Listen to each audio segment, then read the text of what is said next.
Come in. Welcome. I'm E.G. Marshall. Why are so many afraid of the dark? I don't mean a lonely road at night or an unlit attic. I mean the dark of the unknown. Why has man, for at least 2,000 years, been superstitious? That great Roman statesman Cicero once said, "Religion is the pious worship of the gods. Superstition, a senseless terror of the gods." He said that 100 years before Christ. Our story of faith and fear happened yesterday. Do we have a deal, Colonel? My friends are waiting to know. Well, that depends on you. I am still waiting for what you owe me. I haven't received my money yet from the state. I advise you, Juan, if you wish to stay in this business, settle up the old debts first. Or I may be compelled to take something from you which you value with your life.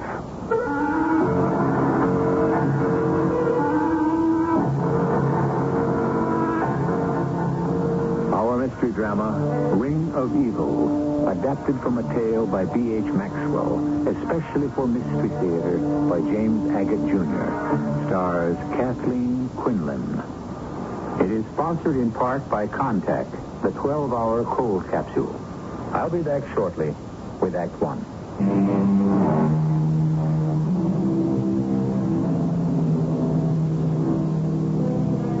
Is it that people react differently in tropical climates? Does that explain why Asia, India, Africa, Spain, and South America have given birth to more superstitions than their northern neighbors? But it's not the country, is it? It's the people. It's their belief in the love potion, the evil eye, the wishbone, the charm, the rabbit's foot, the good luck piece.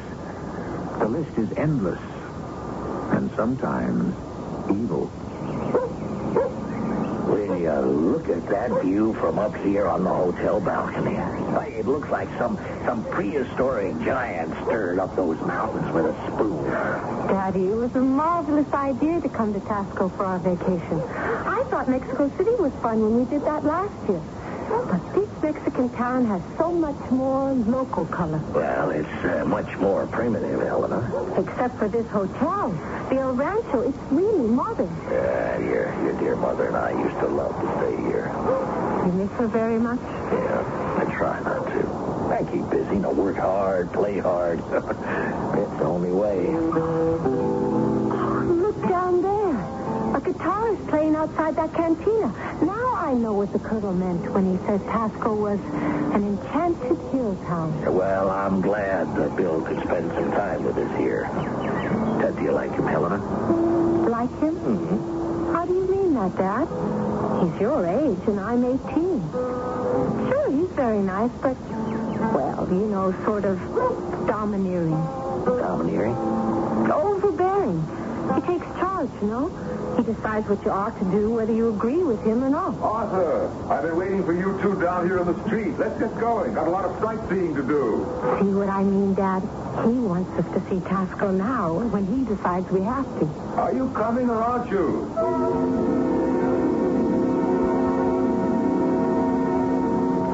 My father's waiting for a phone call from San Francisco, Colonel, so he can't come with us. He asked me to apologize. That's the trouble with your dad, Helena. He keeps right on working whether he's on vacation or not. Now, what would you like to see?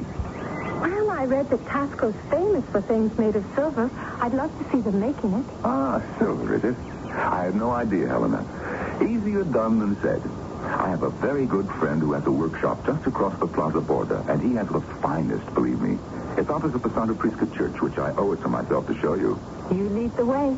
Just a moment. It's 2 o'clock, siesta time, and every store will be closed while the Mexicans take their afternoon nap. But no matter. Juan's a friend. I'm sure he'll open up for us.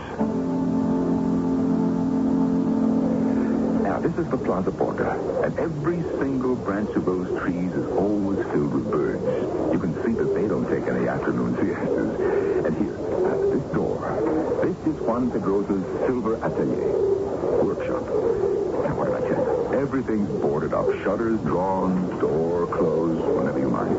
You just wait right here, and I'll go inside and try a little Yankee persuasion. All right? Oh, I don't mind waiting out here. There's so much to see. Don't go away now, dear. And don't talk to anyone.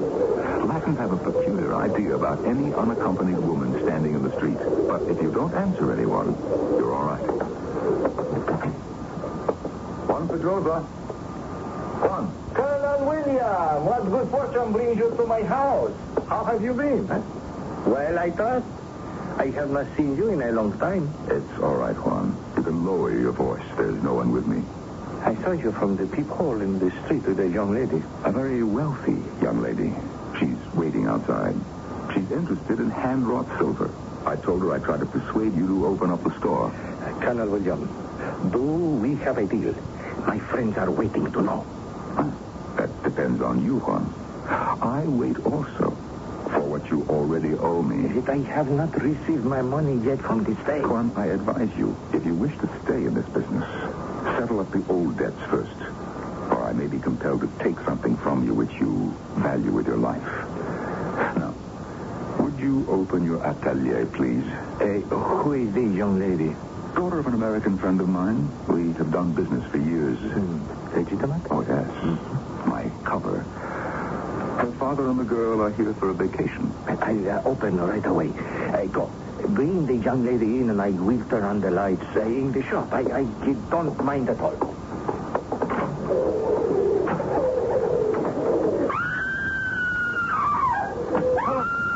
Helena, come back. Helena, what's the matter?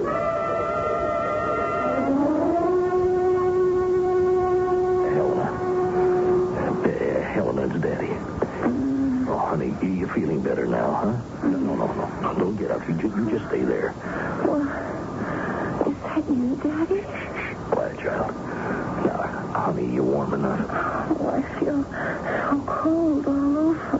Oh, you know something must have upset you a lot. You come running in, your face flushed. You can hardly speak, you know. I saw. Oh, Dad, it was terrible. Honey, no, I don't want you to say another word. You got some kind of a chill, but you say you don't seem to have a fever. Oh, have I been asleep? Yeah, for about half an hour. And then you called out, and I came back into your bedroom. You were just shaking with cold when you come in, sort of like a touch of malaria. That's why I put you to bed, and I got you all covered up. Dad. Honey, no. No, you just close your eyes. Come on, I'll try to get some sleep. I think it's the best thing for you. I think perhaps it's something you ate, huh? Well, it can also be the altitude. We are 6,000 feet higher than Denver here in Tosco now. If you don't feel better by this evening, I'm going to call a doctor. Honey, what is it? You're crying. Oh, please don't upset yourself.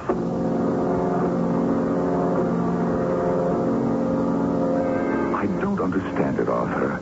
I couldn't have left her outside in the plaza border for more than 3 minutes. And when I got back out there, she was running and screaming. She went up the road past the border palace. I ran after her and she disappeared. I've been looking all over town for her. Yeah, she must have run right back to the El Rancho Hotel. I don't know what happened to her either. I've put her to bed. I don't know if she's in any pain. At first she's hot, and then she's cold, and her teeth are chattering as though she'd fallen into an iceberg. Well, I think I'll go back to Juan Pedrosa. See if he has any idea what could have happened. Colonel William, what happened? Did she say what made her scream? No, she's told no one. I thought you might have some idea, Juan, so I came back. No, but I was inside here. How would I know? Well, let's go out there into the plaza and have a look around. I'll show you where she was standing before she ran. Huh? Not in front of this house? Oh, no. Several doors down. She was looking up at the first story and screaming. Hey, certainly. Come, let's have a look outside. Dad. Oh, honey, you're awake now. You had me so worried, Helena. Well, I feel a lot better now. Good. No more chills, huh? Here, come on, let me feed you for you. It's not hot, not cold. seems normal. I feel so badly about worrying you. I'm really okay now. Do you want to talk about it? I guess so. Okay. Here, now let me pull this chair up and sit down. Well, I was waiting outside the silver store for the colonel. He'd gone inside to see if they'd interrupt their siesta, you know? Mm-hmm, yeah. Everything's shut tight at siesta time. So I walked a little, and then I saw on the second story a casement window was opening. And a woman looked out the window, and she was laughing. Well, did she see you? No. She was laughing at someone inside. I've never heard a woman laugh like that. It was so scornful, so mocking. Do you know what I mean, Dad? Well, honey, then what happened? She was really very beautiful. Her hair was reddish-brown, very long. Yeah, that's your color hair. Yes, it was. It looked like mine before I had it cut. I see her face. I'll never forget that face, ever. Hey, Helena, please. I mean, now look, remembering all of this is painful. Let's just forget it, huh? Come on. There she was. A very pale face, a very red lips, and she was leaning on the casement, laughing. And then this man's hand came around behind her, just a hand in shirt sleeves. He was holding a knife, a dagger, and all of a sudden, he brought the knife down around her neck and stabbed her deep in the chest. I stood there, and she fell back, and then the man's hand reached out and closed the shutter. He had a ring on his finger with a deep red stone in it, as red as blood. Honey, no wonder you came back in such a state. Now, look, it's selfish of me to say this, but, Helena, I hope you'll be able to put it all out of your mind so it won't spoil our little vacation. Now, after all, you never saw this woman before, and, well, heaven help her now, you'll just never see her again. But I have, in a way. Oh, honey, now, come on. Just now, when I got up and looked into the mirror, I was struck by how much I looked like her.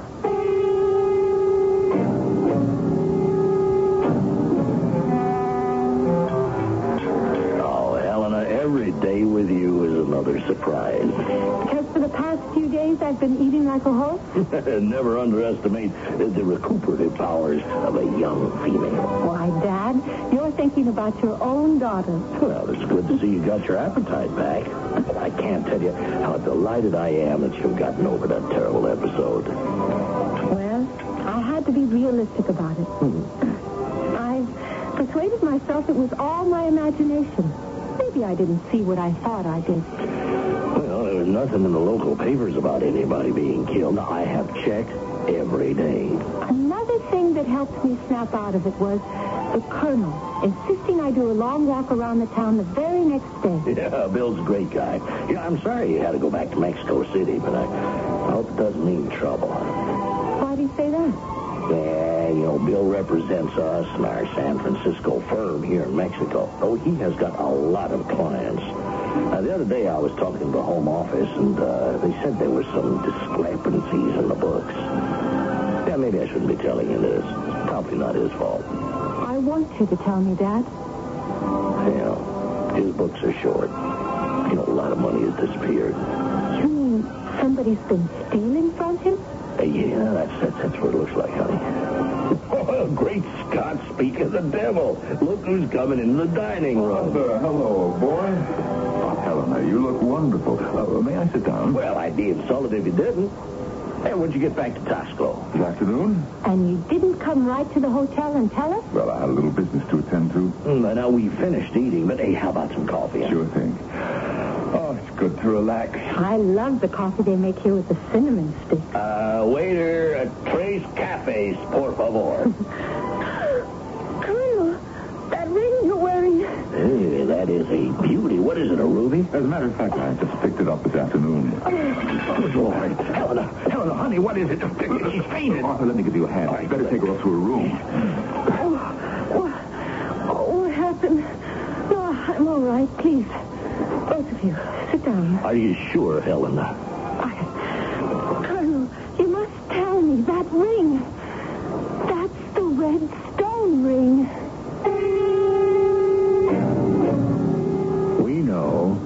Colonel does not. The ring on his finger is very like the ring on the hand that killed a woman sitting in a window 7 days ago. So it was not Helena's imagination after all. She had seen a murder. I'll be back shortly with Act 2.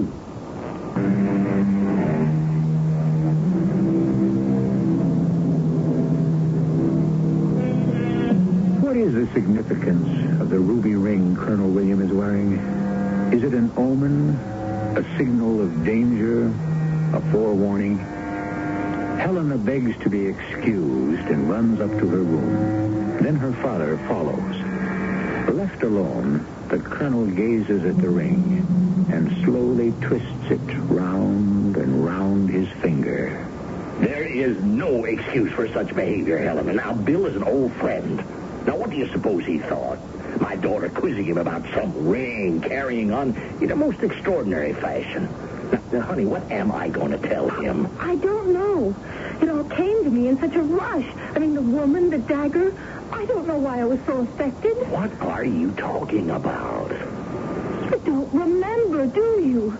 The hand that held the dagger wore a ring with a red stone just like his. Oh, honey, come on now, will you? Now, aren't you carrying this silly business a bit far? Now, how far away were you standing from that window, huh? 20 feet? Oh, a little bit. 20 feet, 30 feet? Do you mean to say you could tell those rings were alike? Dad, please. And even if they were alike, what difference? Why did I get that awful sinking feeling in the pit of my stomach? If I weren't so angry with you, I'd say it was probably the crab soup. Oh, to be jumpy like this, to be superstitious, see meanings and things, honey, it is not healthy. I'm superstitious? Well, I don't know what you are. Well, maybe it's a warning. Tomorrow, when you see Bill, I want you to apologize. Yes, of course. All right. Now, I'm sure he'll have a very adequate explanation of where he got that darn ring and how long he's had it.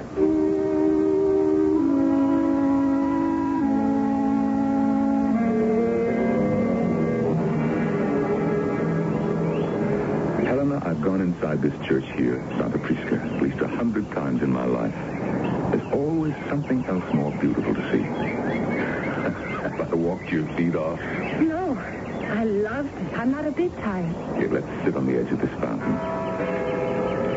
I've never seen so much gold leaf as there is on those altars. Helena, let's not talk guidebook for a moment. Since last night in the dining room, I've come to realize two things. First, I'm very, very fond of you. I know I'm much older than you are, but common sense doesn't seem to stop my feelings. And secondly, I must tell you about this ring. Bill, Oh, I like that. I've been waiting for you to call me Bill. it's none of my business. But I want it to be. It's very simple. You remember that silver workshop I wanted to take you to? Well, I went back there yesterday. I thought I'd find a little silver memento for you, but I didn't. I saw this ring with the red stone in it. It's not a ruby, I'm sure. Juan Pedrosa wouldn't have given it to me at this price. Now, it may be jasper, but it's probably glass. Oh, I'm relieved you told me. I'm such a fool. Well, if you are, you're a sweet, dear fool. Great heavens, I hadn't noticed the time. Your father asked me to be back at the hotel at 4. He's put in a conference call to San Francisco, and he wants me there. Oh, no. I don't want to cut short the afternoon. Well, there's no reason why you should. Can you find your way to the El Rancho all right? Of course I can, if you don't mind. But I do want to go back inside the Santa Prisca Church. It's really a museum of art.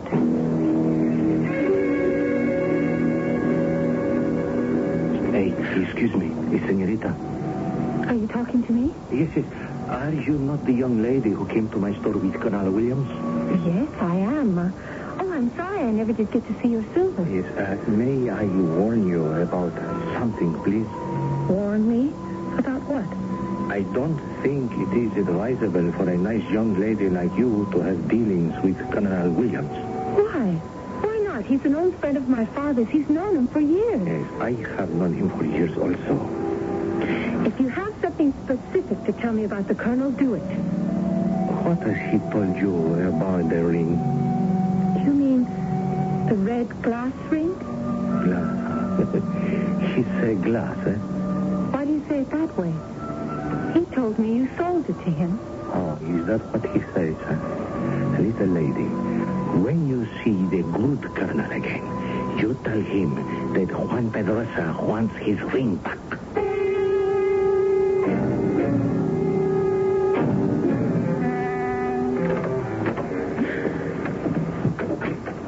Where's Dad? Oh, Helena, you're back. Did you have a good look around the church?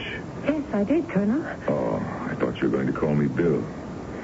What's the matter? Are you annoyed because I had to come back here? I asked where my father was, that's all. Well, he went to the post office to send a cable. Helena, what's upset you? Did you get your call from San Francisco? Oh, no, the circuits were all busy. That's why Arthur is sending off a cable. But this is your vacation. Business will be left for some other time. Do you know a man called Juan Pedrosa? Why, yes. How do you know him? He was following us this afternoon. Oh, really? And he came up to me in the church and said he wanted his ring back. What's wrong, Bill? What's this all about? Or perhaps he's discovered it's not red glass after all. Perhaps he's angry he sold it. But I have no intention of giving it back. Why did you tell me it was worthless? Well, I wasn't sure then. But the more I think about it, I realize this stone in this ring is half of a bigger stone. You see the way it's cut? And if I'm right, this is the ruby that belonged to Cortez when he took this part of Mexico and forced the people to mine silver. The other half is in the Prado Museum in Madrid. Is this man your friend? Well, we do some business together. Well, why would he warn me against you? Well, you don't know Latins, Helena. He's angry and jealous. He didn't want to sell me the ring at first, but as I pointed out to him, it was lying in a pile of junk. He didn't even know that he had it.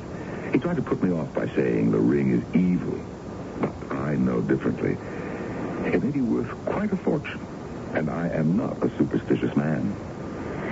Bill, would you do something for me if I asked you? Anything, of course. Would you give that man back his ring? Certainly. If you give me a good reason, Helena. But let me explain something to you. The legend is that Cortez had this ruby cut in half. Both halves made into identical rings. He wore one and gave the other to a native woman who'd been his guide and whom he married. One day she said she lost it, and in a jealous rage, he killed her. That's why it is said the ring is the evil eye. Evil eye? Well, why would you want a ring like that, no matter how much it's worth? Let's say to pay an old debt. Helena, the only evil thing is superstition. Don't you pay any attention to it. Now, I have to get back to Mexico City, which means I've got to catch a plane in an hour. You tell your father that I'll be in touch. You're not coming back to Tasco? The day after tomorrow, I'm closing my office door, and for the rest of the time you're here in Tasco, I shall put myself at your disposal. Well, darling, 2 more days of this ideal climate. You having a good time? I wish I didn't have to go back. There's so much I still haven't seen, Dad, and you're always on the phone to your office. The whole vacation's wasted for you. Well, that's the problem when you're head of the company. You know, I'm sorry that Bill had to go back to Mexico City. Now, he knows this town. He was getting a big kick out of showing you around. Well, he told me he'd be back here before we left. Well, I haven't any idea if he will. He handles a few American businesses as their local rep. You know, mine isn't the only one. Is everything all right? You mean the shortages on the books? Yeah. I don't think we'll know for sure till I'm home. I hope for his sake everything audits out okay. And if it doesn't, Dad? No, it's got to. I trust him. He's not that kind. Well, tonight I planned an evening for us at the casino. I think you're old enough to gamble, You mean roulette and dice and so on? I mean all those ways to lose money and more. Now, do you feel lucky? Hold on a second while I get this. Hello. Arthur, it's me, Bill. Hey, Bill, we're just talking about you. What you up to? Up to my ears, up to my neck. And Helena was just saying, where's my guide to Costco? He's disappeared. We're leaving here day after tomorrow. Well, you tell her that I'm on my way. Well, tell her yourself. She's right here. It's your Sherpa, Bill. He wants to talk to you. Hello, Bill? Listen, Helena, I'm taking the afternoon plane. If the pilot knows his job and the weather stays good, I ought to be in Tasco in good time. That'd be great. Dad's taking me to the casino. I'll look for you there. Street 18, Old Monkey. It's my number. I've won again. Good. Well, what are you going to play next? Well, so long as I'm 18, that's the number I'm playing. You mean you're leaving all your winnings on the same number? You bet. Bonjour. Place your bet, please. Por favor. 18 encore. 18 again. Even low. I'm winning a fortune. What number are you going to play now? Well, how old are you, Daddy? 51. I'll put these chips on. I'll straddle 24 and 27. That adds up to your age, doesn't it? Bonjour. Place your bet, please. Por favor.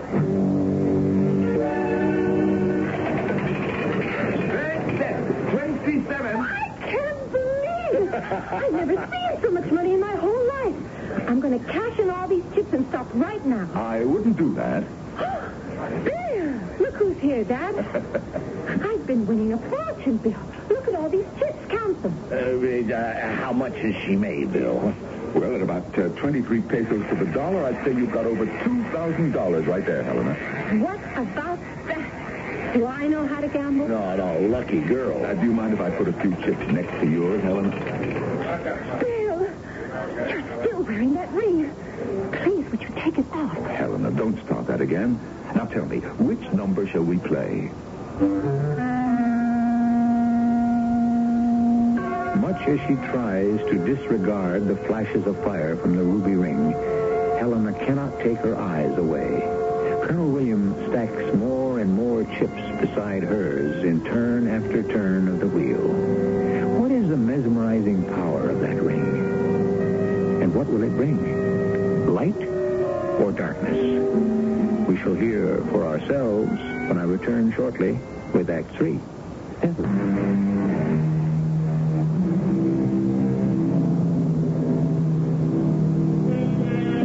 Said Voltaire, it is necessary to succumb to superstitions, which are, more than ourselves, the kings of nations.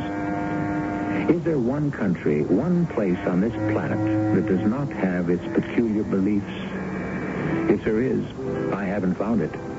A broken mirror, a black cat, 13 at dinner, the list is endless. Small wonder, then, that a ruby ring could be believed to cast an evil spell.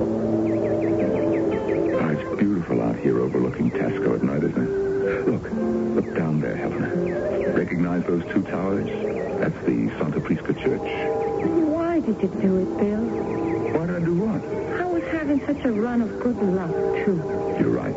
Until I came along, you were well ahead. It's a good thing I cut down on my bets. At least I have 1,700 left. Well, that's fate. Money always attracts money. You haven't answered my question. Which one? Why did you go on wearing that ring while you played roulette? You were joking about the evil eye. But I bet you, if you'd taken that ring off as I'd asked you to, we would both have won. Well, good evening, Colonel William. It is a beautiful night up here on the casino balcony. Good evening, Senor. Juan. Helena, I'd like you to meet my friend Juan Pedrosa. We have already met. Oh, yes, so you have. I forgot. Colonel William, I want my ring back. Well, let's discuss that some other time, shall we? Not in the moonlight. I don't think our business is of interest to this lady. Yes, but I warn you, you will be very sorry. I paid you for it. But it was not for sale. You took it. You stole it. You owed me money. I took it in exchange. You are playing with fire. What do you mean, Mr. Pedrosa, about the ring? I told you once before it will not bring happiness. Perhaps it is worth a ransom. One half in Spain, the other on the colonel's finger. But, my dear colonel, you will not bring them together. Well, we shall see, Juan. Now, would you mind leaving us? No, I am not yet finished.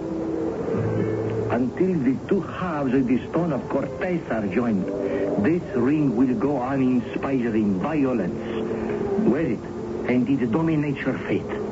It cannot be bought. It cannot be sold. Give it back. Are you quite finished, Juan? I have warned you. I can do no more. But Mr. Pedrosa, it's Bill. If the Colonel should not wear it because it will bring unhappiness, how did you come by it? Look, Helena, what difference does it make? Juan Pedrosa owed me a considerable sum. The debt is paid. I took the ring in payment. Senorita, I came by the ring very recently. A man of my country needed money to go away. He left the ring with me. So it can be bought and sold. It should not have been. He paid for his mistake. Who was the man? His name would mean nothing to you. He had a dark history. He was always too ready with his knife. Oh, no. Yes, the day after he took money for it, he was found a few miles south of Tasco at the mouth of the devil. His body at the bottom.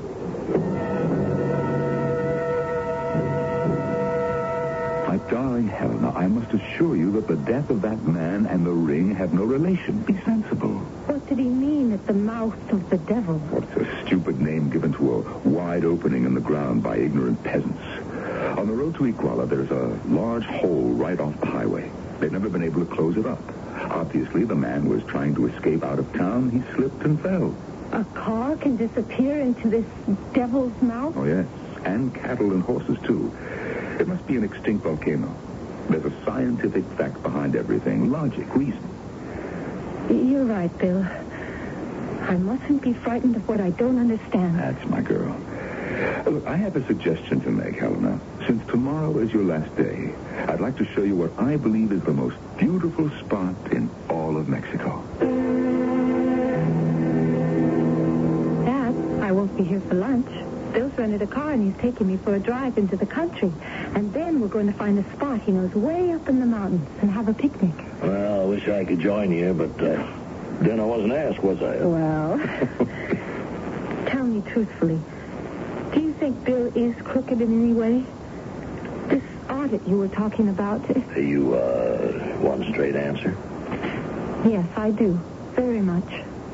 Well, I think that Bill isn't above taking a shortcut. Now, in some quarters, that's considered good business practices. You see, I trust Bill, but, well, actually, I don't know that much about him. I do know that he's got some Spanish blood, and he served time as a boy with the Spanish guerrilleros fighting Franco. Boy soldier at 11. That explains a lot. I've noticed when he wants his own way, he gets it. As or takes it. I'm not saying anything against that. Now, he has been a good ally for our sales here in Mexico. Well, is that enough for you? I guess so. Any particular reason? I don't know. I don't know if it's the tropical climate or being cut off from my friends, but I'm attracted to Bill. Seriously.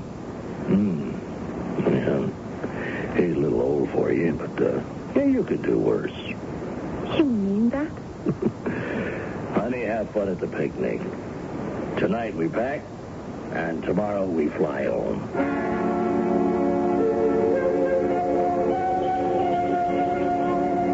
Well, how's this for a spot, Helena? Let's sit here. It's a carpet of flowers. Hey, what have you got in this basket? It weighs a ton. Oh, could one bottle of wine be that heavy? And some fruit? And cheese and bread. This is my kind of picnic, exactly.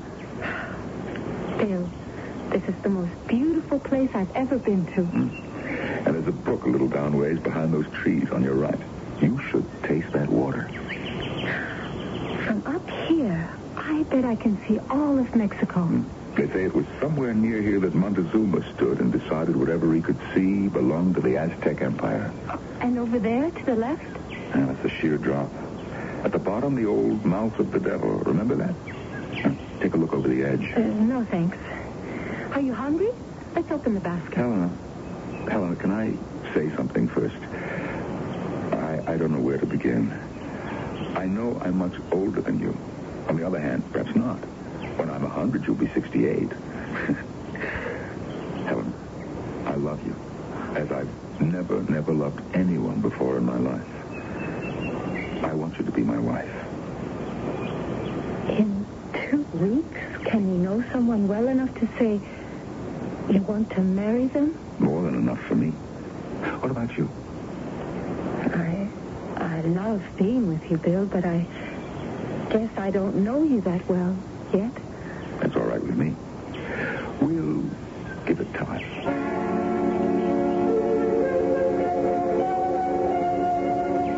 That's the way I like to eat. Under the sky on a cloudless day with the girl I love.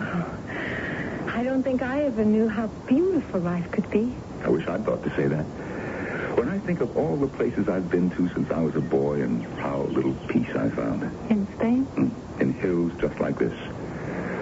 I was an 11-year-old boy, climbing the rocks with a dagger held in my mouth, ready to ambush the enemy. But even after the war and the next one, life's been one long rush and disappointment. Do you really think a girl as young as I am is the one for you? Yes, I thought so the day I met you and your father at the airport. You know, I was struck by you. And the day you ran away from Juan Pedrosa's store, I knew how I felt about you. Are you ever going to tell me what happened that day? Not today. It's too perfect, but I will sometime.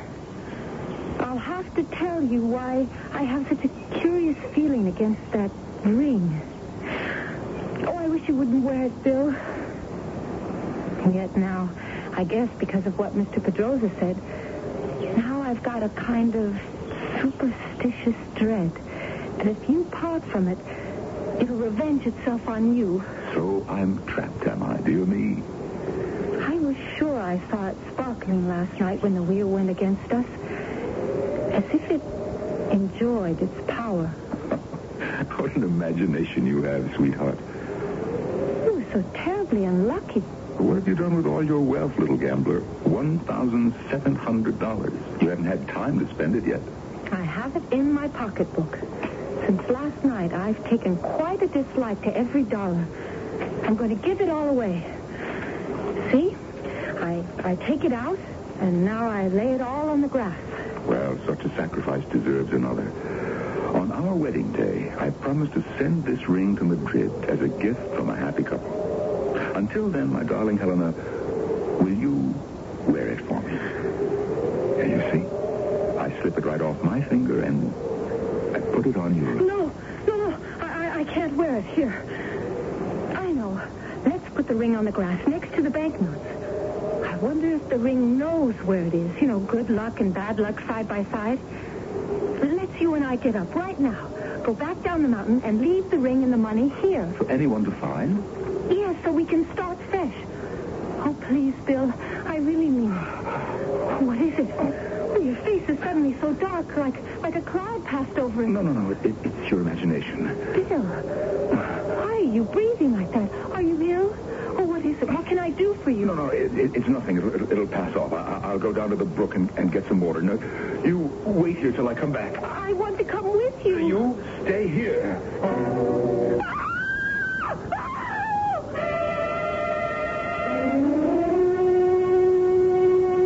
How is she now, Doctor? I've given your daughter a sedative. You can go in. I think she wants to see you.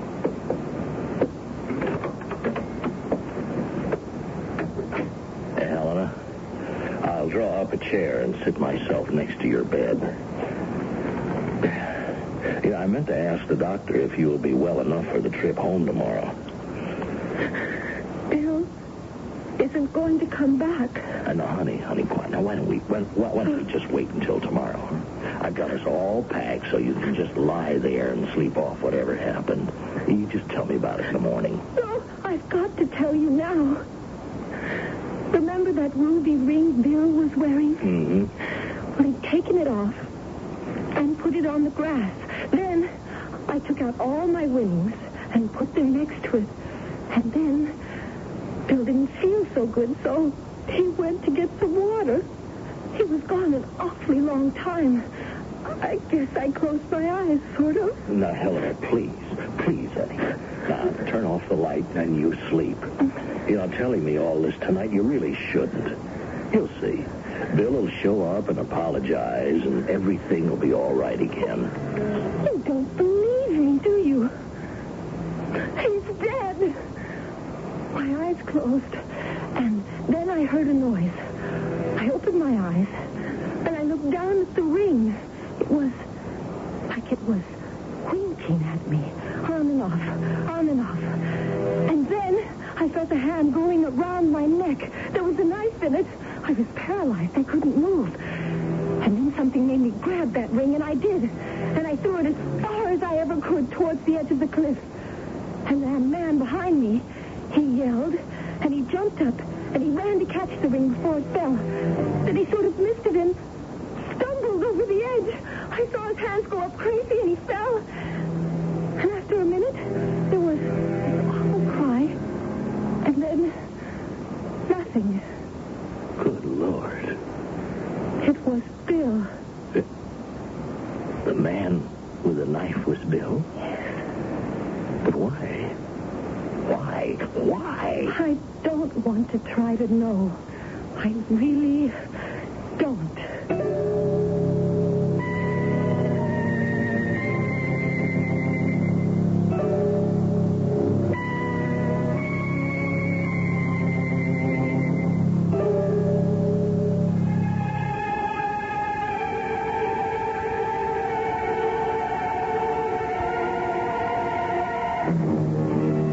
Many months have passed, and Mexico is far away. And Helena is beginning to live again. The unanswered questions are many. Did the cursed ring have the power of death? Could it influence anyone to violence? Did Bill really have a dagger in his fingers when he put his hand around his loved one's throat? Or what? I shall return shortly.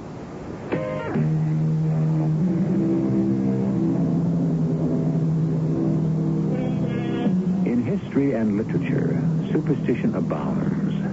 Listen to King Henry VI accusing Richard.